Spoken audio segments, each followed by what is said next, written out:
అమ్మా ఏమైంది? తాతయ్య హాస్పిటల్లో ఉన్నాడంట. అమ్మా నాన్నని హాస్పిటల్లో జాయిన్ చేశారంట.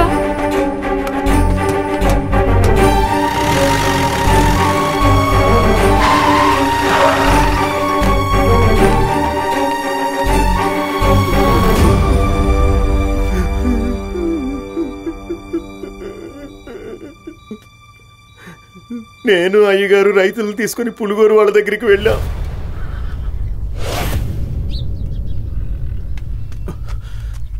పెద్ద ఆయన ఎవరిని కలవనని చెప్పమన్నారు. అయ్యగారు మా వల్ల తప్పు జరిగిపోయింది, దయచేసి మమ్మల్ని క్షమించండి అయ్యగారు, క్షమించండి.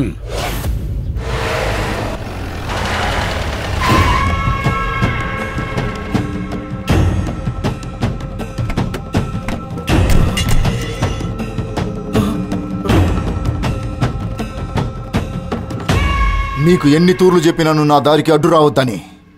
ఈ రోజుతో మీ టైం ముగిసినాదే.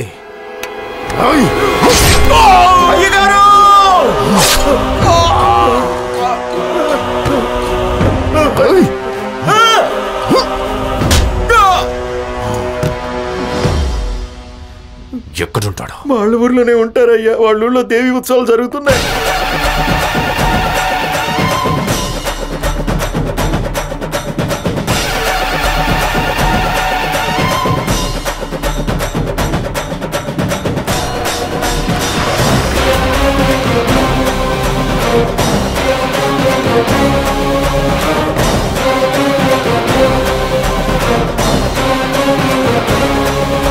ఆ శక్తిపీఠం మీద కూర్చుని తల మీద నుంచి పసుపు నీళ్లు పోసుకుంటే మనం ఏం కోరికలు కోరుకున్నా అవి తీరతాయి. నువ్వు కూడా కోరుకో.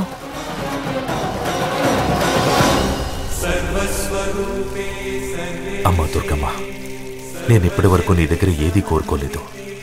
ఇన్ని సంవత్సరాల తరువాత నాకు తాతున్నారని తెలిసింది. ఆ పెద్ద ఆయనకేమీ కాకుండా నువ్వే చూసుకో అమ్మా.